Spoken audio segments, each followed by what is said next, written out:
Halo sedulur semuanya, berjumpa kembali di channelnya Lili Kuiji tentunya. Oke, dalam video kali ini kita masih membahas tentang soal ujian perangkat desa, khususnya pada PP nomor 47 tahun 2015 ya. Nah, dalam video kali ini kita akan membahas nomor 16 sampai dengan nomor 33.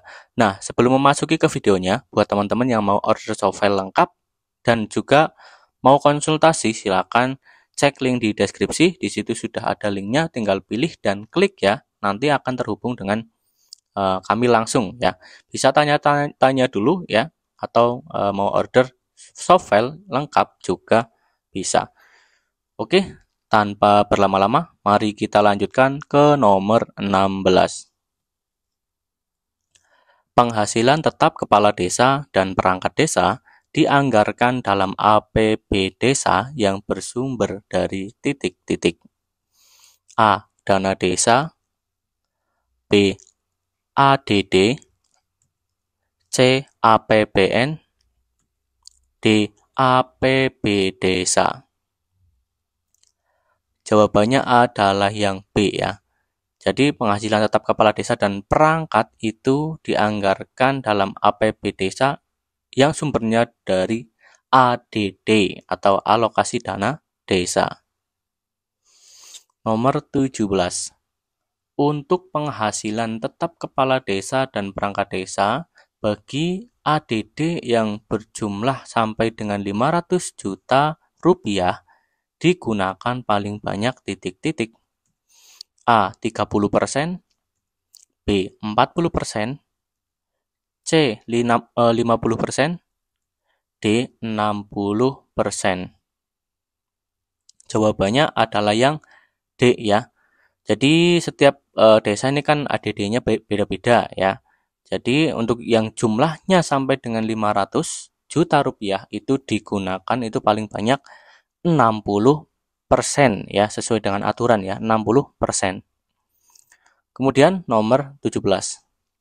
ADD yang berjumlah lebih dari 500 juta rupiah sampai dengan 700 juta rupiah digunakan untuk penghasilan kepala desa dan perangkat desa antara 300 juta rupiah sampai dengan paling banyak titik-titik. A. 50%, B. 40%, C. 30%, D. 20%. Ya, ini soalnya panjang ya. Nah, jawabannya adalah yang A ya. Jadi untuk ADD yang jumlahnya itu kisaran 500 sampai dengan 700 itu untuk penghasilan kepala desa dan perangkatnya itu ya antara 300 sampai dengan paling banyak itu yang 50, intinya 50% ya dari ADD itu. Ya, seperti itu teman-teman. Jadi beda dengan yang tadi ya. Oh, tadi 60%. Lanjut nomor 19. ADD yang berjumlah lebih dari 700 juta rupiah sampai dengan 900 juta rupiah digunakan untuk penghasilan tetap kepala desa dan perangkat desa antara 350 juta rupiah sampai dengan paling banyak titik-titik. A. 50%, B. 40%, C. 30%, D. 20%. Jawabannya adalah yang B ya. Jawabannya itu 40%.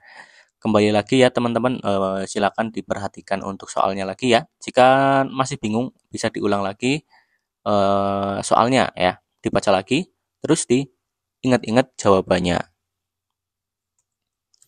Nomor 20. ADD yang berjumlah lebih dari 900 juta rupiah digunakan untuk penghasilan kepala desa dan perangkat desa antara 360 juta rupiah sampai dengan paling banyak titik-titik. A. 50%, B. 40%, C. 30%, D. 20%. Jawabannya adalah yang C ya. Jadi untuk ADD yang jumlahnya lebih dari 900 juta itu digunakan antara 360 juta rupiah sampai dengan paling banyak itu 30%. Nah, ini beda-beda ya, teman-teman. Jadi nanti saya tekankan untuk diperhatikan lagi, kita harus hafal jumlahnya ya, dan juga berapa persennya. Seperti itu ya. Memang ya mungkin nanti dalam soal itu keluarnya ya satu ya, di antara 4 yang tadi itu yang keluar satu. Makanya kita harus tahu semuanya. Jangan hanya belajar satu saja, tapi ya gitu dalam perangkat desa. Nah, kita harus belajar semuanya karena kita nggak tahu nanti yang keluar yang bagian mana. Kalau tahu semuanya, otomatis nanti dalam mengerjakan soal sudah pasti bisa. Seperti itu. Lanjut 21. Besaran penghasilan tetap sekretaris desa yaitu paling sedikit titik-titik persen dan paling banyak titik-titik persen dari penghasilan tetap kepala desa per bulan. A. Paling sedikit 70 dan paling banyak 80. B. Paling sedikit 60 dan paling banyak 80. C. Paling sedikit 60 dan paling banyak 70. D. Paling sedikit 50 dan paling banyak 70%. Jawabannya adalah yang A ya.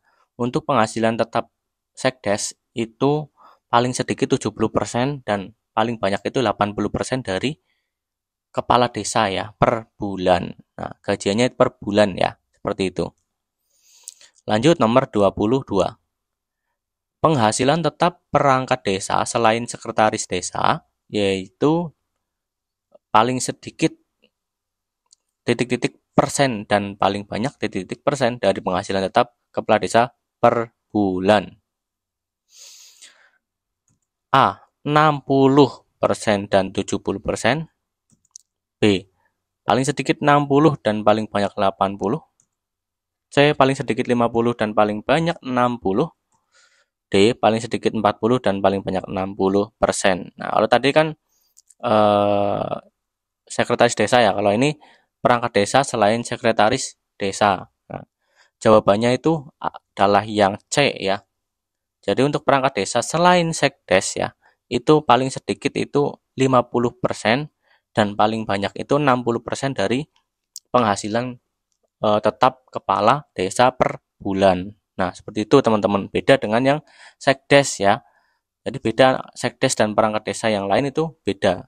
Jadi lebih tinggi sekdes. Gitu. Lanjut nomor 23. ADD dialokasikan paling sedikit titik-titik persen dari dana perimbangan yang diterima kabupaten atau kota dalam anggaran pendapatan dan belanja daerah setelah dikurangi dana alokasi khusus. Jawabannya, nah, ABC-nya A. 5%, B. 10%, C. 15%, D. 20%. Ayo, berapa nih? Ini sering muncul nih, soal ini nih. Jawabannya itu 10% ya, atau yang B ya. Jadi ADD itu dialokasikan paling sedikit itu 10% dari dana perimbangan. Nah, ingat-ingat aja 10%. Lanjut 24. Belanja desa yang ditetapkan dalam APB desa yang digunakan untuk mendanai penyelenggaraan pemerintahan desa, pelaksanaan pembangunan desa, pembinaan kemasyarakatan desa, dan pemberdayaan masyarakat desa paling sedikit titik-titik persen dari jumlah anggaran belanja desa. Wah, ini soalnya panjang banget ya, teman-teman. Pilihannya ayo A. 40%, B. 50%, C. 60%, D. 70%. Jawabannya adalah yang D ya. Nah, jawabannya itu 70%. Nah, ini di PP 47 ini memang banyak-banyak tentang persenan ya. Itu. Jadi paling sedikit itu 70% dari jumlah anggaran belanja desa. Lanjut nomor 25. Nah, ini persen lagi nih. Belanja desa yang ditetapkan dalam APB desa digunakan penghasilan tetap dan tunjangan kepala desa dan perangkat desa, operasional perangkat desa, tunjangan dan operasional BPD, Dan insentif RT RW adalah paling sedikit titik persen dari jumlah anggaran belanja desa. A 30%, B 40%, C 50%, D 60%. Jawabannya adalah ya A ya. Jadi untuk belanja desa yang ditetapkan APB desa itu yang digunakan untuk penghasilan tetap dan tunjangan para perangkat, terus kepala desa itu 30% ya dari jumlah anggaran belanja desa. Nah, ingat-ingat nih ya teman-teman, soalnya panjang, terus jawabannya ya cuma persen ini. Nah, kita harus ingat ya. Memang ya gini, soal-soalnya memang agak sulit. Lanjut 26. Musyawarah desa dalam rangka penyusunan RKP desa dilaksanakan paling lambat pada bulan titik-titik tahun anggaran berjalan. A. Agustus, B. Juli, C. Juni, D. Mei. Jawabannya adalah yang C ya. Pada bulan Juni tahun anggaran berjalan. Lanjut 27. Dalam menyusun RPJM desa dan RKP desa, pemerintah desa wajib menyelenggarakan musyawarah perencanaan pembangunan desa secara titik-titik. A. Komunikatif, B. Partisipatif, C. Proporsional, D. Akuntabilitas. Jawabannya adalah yang B ya. Wajib menyelenggarakan musyawarah perencanaan pembangunan desa secara partisipatif. Nah, ingat-ingat. Lanjut 28. Tenaga yang bertugas di desa untuk mendampingi desa dalam penyelenggaraan pemerintahan desa, kerjasama desa, pengembangan BUM desa, dan pembangunan yang berskala lokal desa adalah titik-titik. A. Tenaga pendamping lokal desa, B. Tenaga pendamping desa, C. Tenaga pendamping teknis, D. Tenaga ahli pemberdayaan masyarakat. Jawabannya adalah yang A ya. Nah, ini kata kuncinya itu untuk mendampingi desa dalam penyelenggaraan pemerintahan desa. Nah, gitu ya. Itu kata kuncinya itu tenaga pendamping lokal desa. Lanjut nomor 29. Tenaga yang bertugas di kecamatan untuk mendampingi desa dalam penyelenggaraan pemerintahan desa, kerjasama desa, pengembangan BUM desa, dan pembangunan yang berskala lokal desa adalah titik-titik. A. Tenaga pendamping lokal desa, B. Tenaga pendamping desa, C. Tenaga pendamping teknis, D. Tenaga ahli pemberdayaan masyarakat. Jawabannya adalah yang B ya, tenaga pendamping desa. Kata kuncinya apa teman-teman? Nah, kata kuncinya itu tenaga yang bertugas di kecamatan ya. Kalau di kecamatan itu namanya tenaga pendamping desa. Nah, seperti itu ya. Jadi jangan keliru sama yang tadi ya. Tadi ada tenaga pendamping lokal desa. Nah, memang agak mirip-mirip, cuma ya ini teman-teman kembali lagi harus teliti dalam membaca soal dan memahami soalnya. Lanjut, nomor 30. Tenaga yang bertugas di kecamatan untuk mendampingi desa dalam pelaksanaan program dan kegiatan sektoral adalah A. Tenaga pendamping lokal desa, B. Tenaga pendamping desa, C. Tenaga pendamping teknis, D. Tenaga ahli pemberdayaan masyarakat. Jawabannya adalah yang C ya. Jadi tenaga yang bertugas di kecamatan itu yang mendampingi desa dalam pelaksanaan program, intinya ini kata kuncinya kegiatan sektoral ya. Kalau ada kata-kata kegiatan sektoral, nah berarti ya tenaga pendamping teknis ya, yang C ya. Nah, kembali lagi teman-teman, ini kita harus benar-benar bisa membedakan ya. Nah, lanjut nomor 31. Tenaga yang bertugas meningkatkan kapasitas tenaga pendamping dalam rangka penyelenggaraan pemerintahan desa, pelaksanaan pembangunan desa, pembinaan kemasyarakatan desa, dan pemberdayaan masyarakat desa adalah titik-titik. A. Tenaga pendamping lokal desa. B. Tenaga pendamping desa. C. Tenaga pendamping teknis. D. Tenaga ahli pemberdayaan masyarakat. Jawabannya adalah yang D ya, tenaga ahli pemberdayaan masyarakat. Kata kuncinya yaitu tenaga yang bertugas meningkatkan kapasitas tenaga pendamping ya, yaitu meningkatkan kapasitas tenaga pendamping itu tenaga ahli ya, tenaga ahli pemberdayaan masyarakat. Jawabannya yang D. Nah, dari yang tadi ini kita harus tahu semuanya ya. Tapi ya kemungkinan ya yang keluar ya dari yang tadi itu yang mungkin cuma satu ya gitu. Seperti itu teman-teman. Jadi kita memang dituntut harus tahu semua. Karena memang satu poinnya aja itu sangat penting ya. Satu poin itu waduh berarti banget nih dalam perangkat desa. Lanjut nomor 32. Modal awal boom desa bersumber dari titik-titik. A. APB desa. B. Dana desa. C. APBD kabupaten. D. Aset desa. Jawabannya adalah A ya. Jadi modal awal boom desa itu bersumber dari APB desa. Lanjut nomor 33. PP nomor 47 tahun 2015 ditetapkan di Jakarta pada tanggal titik-titik. A. 30 Juni. B. 30 Juli. C. 15 Juni. D. 15 Juli. Ayo. Jawabannya adalah yang A ya. Jawabannya 30 Juni 2015 ya tahunnya. 30 Juni 2015.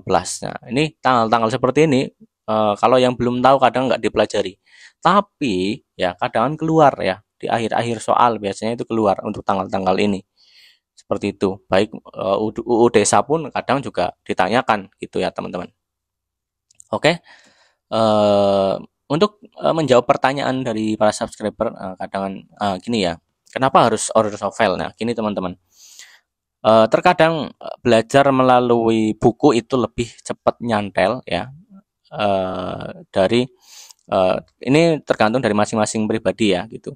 Dan alhamdulillah dari soft file yang sudah kami susun ini benar-benar sudah banyak yang lolos ya, diantaranya dari Tangerang sampai khususnya di wilayah Jawa ya, dari Tangerang sampai Jawa Timur, Sidoarjo, Blitar, Madiun ya, di Jawa Tengah ada Magelang, Kulon Progo, terus Cilacap, Banyumas ya, Banyumas itu Purwokerto, kemudian Magelang ya gitu. Itu yang sudah lolos, alhamdulillah sudah banyak sekali ya yang sudah lolos. Makanya ya, teman-teman ya ini saran saja ya. Ini kami tidak pernah memaksa untuk ya ini order soft file nggak pernah. Kemudian bisa konsultasi dulu nggak? Ya tentunya bisa ya. Jadi tanya-tanya dulu nggak apa-apa ya. Kita tuh terbuka ya karena niatnya kita yaitu untuk membantu ya, sama-sama saling membantu. Nanti kalau order nanti kita kasih tahu caranya gimana, transfernya kemana, nanti kan kita kasih tahu. Untuk konsultasi dulu nggak apa-apa, nanya-nanya dulu nggak apa-apa gitu. Nah kemudian kalau mau order itu ada link di deskripsi ya, itu nanti akan terhubung dengan admin ya. Dengan admin kami nanti akan memberitahukan daftar isi yang akan didapatkan ketika Anda order seperti itu. Ya, oke. Terima kasih ya, salam sukses. Jangan lupa buat like, komen, dan juga subscribe ya. Selamat buat yang teman-teman yang sudah lolos dan yang belum ujian atau mau ujian, saya doakan semoga lancar ujiannya dan diberikan kemudahan untuk lolos menjadi perangkat desa. Oke, terima kasih ya. Semoga bermanfaat. Kita bertemu lagi nanti di video selanjutnya. Tetap stay di channelnya Lilik Wiji. Kalau mau bergabung di Telegram juga bisa ya, ada linknya di deskripsi. Oke, terima kasih. Bertemu lagi di kesempatan selanjutnya. Wassalamualaikum warahmatullahi wabarakatuh. Sampai jumpa.